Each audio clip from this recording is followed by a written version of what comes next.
Grandma's on the floor right now. Auntie's on the floor right now.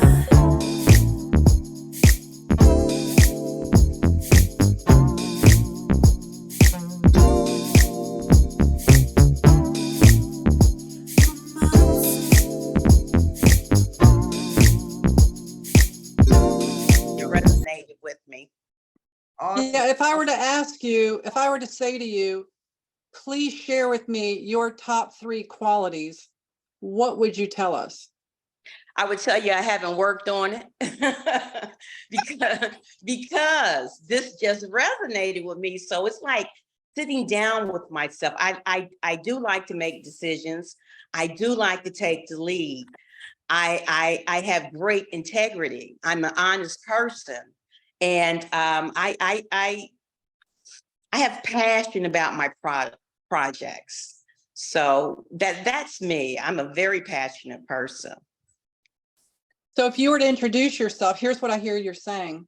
I like the part where you said, I like to lead. So would you identify yourself as a leader? Do you know that women have a hard time saying that? I want you to say that after me. Would you be willing to do something with me right now? Yes. Okay, you ready? Yes. I'm a leader. I'm a leader. Say it. I'm a leader. I'm a leader. I'm a very good leader. I'm a very good leader. When I speak, people listen. When I speak, people listen. It's kind of like E.F. Hutton. It's kind of like E.F. Hutton. I communicate with a great deal of sincerity. I communicate with a great deal of sincerity. And therefore, people trust me quickly. And therefore, people trust me quickly.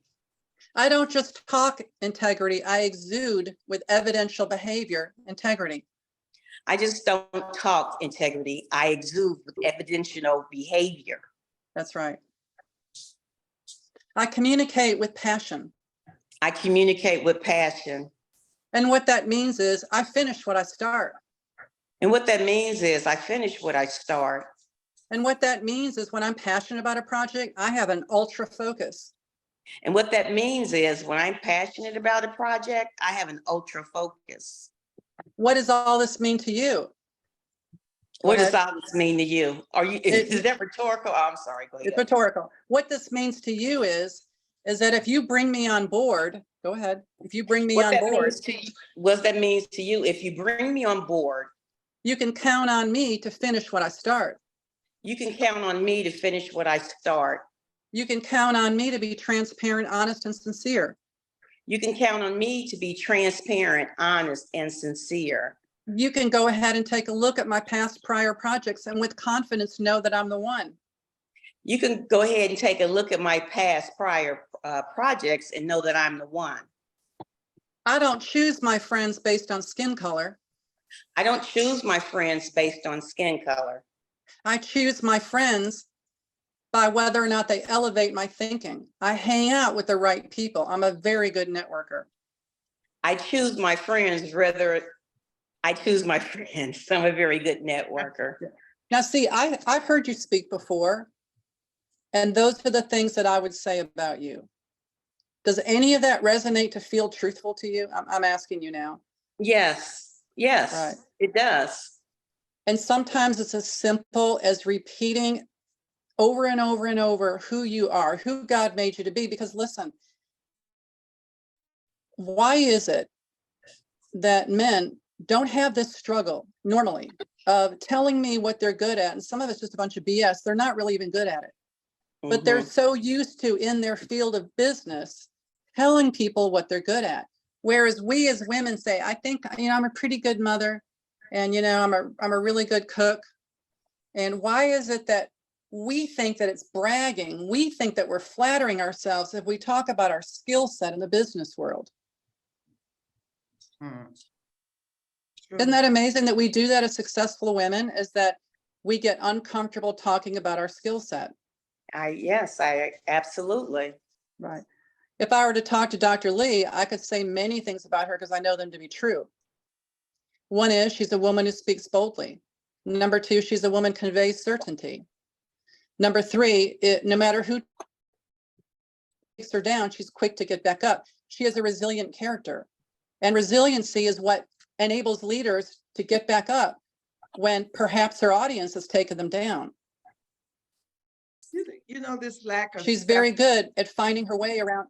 Yeah, she's very good at finding her way around boulders. So if there's a boulder in her way, she'll go right, she'll go left, she'll go up, she'll go down.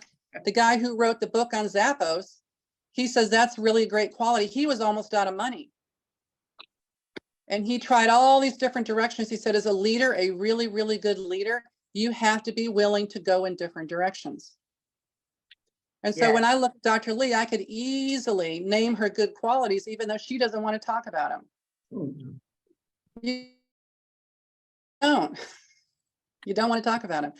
Yet, when you look at the success that she's had, whether it's as an attorney, whether it's a publisher, whether it's doing these events, the question that I would have for Dr. Lee is, name one thing that happened before this weekend's event that you didn't want to have happen. And how did you fix it? How did you get around it? How did you make it happen anyway? Like there was this guy, very successful, I went to a seminar last weekend, and he said the night before he realized there was no projector. He had 24 hours to get a huge screen and a huge projector. And he said many other people would have given up. But he said he stayed up all night making all these phone calls. All of us showed up and he had a projector. So what happened to you this weekend that something didn't go the way you wanted it to? And I'd love for you to share with us how you got back on your mark, how you made it happen in spite of the fact that maybe somebody else would have given up. Well, it goes back to, I think it's true for most of us, because I know you, it's on this call. When we think that we are in a box and we lack the confidence, the faith, the self-esteem, all of it falls apart. We have the understanding that now is time to go to the master. We thought that we were really doing this thing on our own in essence, but now we see the boulders in the way and we just don't know what to do. So we go to the Lord. And I can remember laying in my closet because some of us have heard that, go inside your closet. And because you cannot know for a fact exactly what an event is going to be in terms of the number of people that shows up, that food's going to be there and good, just a whole number of different things. And so, and I'm getting a panic the night before. Oh Lord, what if they, I don't have the hundreds of people that I thought I was going to have. I told Wells Fargo I was going to have their corporate, I've got to come up with a good showing. And so, and then when you get like that spirit that wants to help you with the negative thoughts decides to join you in this thinking. So I said, okay, I know how I must handle this. Get in my closet and I start praying. And when I do that, I put it in his hands. And regardless of what's going to happen, I'm at peace and I'm at rest because I know he's going to take care of the matter according to the way that it should go. So I surrender myself, my thoughts over to him so that I can have the turnout that I envision it to happen. Because sometimes when we're so busy thinking that we're in control of something and we find out we're not, because you have no way of controlling how this event is going to go. But again, women, it seems like we're worse than the men. I see men, they walking around all cool, as you said, and calm, and and we're just falling apart, having a fit. I don't know how it's going to turn out. I can recall this, and I will share this, and then I'll let someone else speak. I had a husband that had low self-esteem. And here I am, a lawyer, have the capability of, making good money, all of that. But I did what I see a lot of women doing today. To please him, I dumb it myself down. I wouldn't even really acknowledge that I was a lawyer. First lawyer in my family. But because of low self-esteem, I guess, I don't know what that reason was. I know one of it was to please him. And so I dumbed myself down. I wouldn't even, we were together something, I would not even identify myself as a lawyer.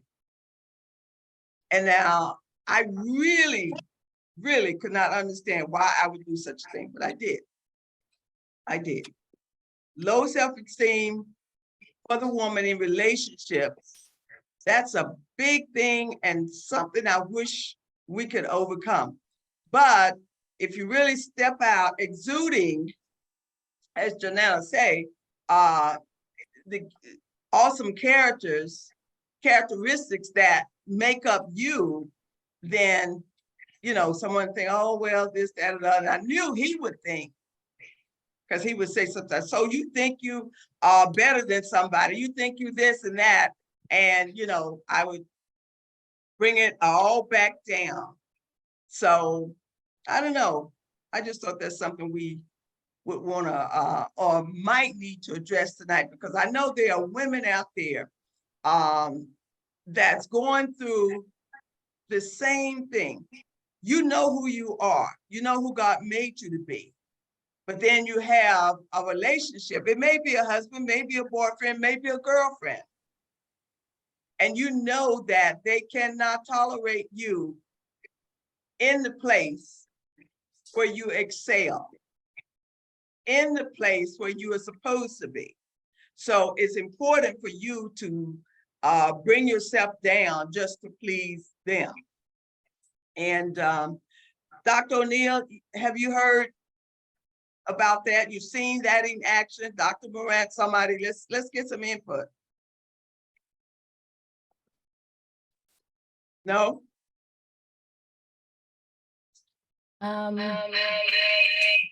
See, my speaker is gonna be messed up, so hold on. Okay. Okay, Janetta? Oh, I'll give someone else a chance to speak. Okay, Dr. Morant? No, I just think it's, that how we are in relationships is a byproduct of how we've been brought up. And, it takes a lot to, when you reach the level that you've reached professionally, and I've reached, it just takes strength, energy, confidence, as we're speaking about, to break that chain. Some of us do, and some of us don't. So I just think it's a byproduct of how we grew up. As an example for me, I know that I'm a confident person. And the reason I know that is because my grandmother instilled that in me. I mean, it was just hammered in me.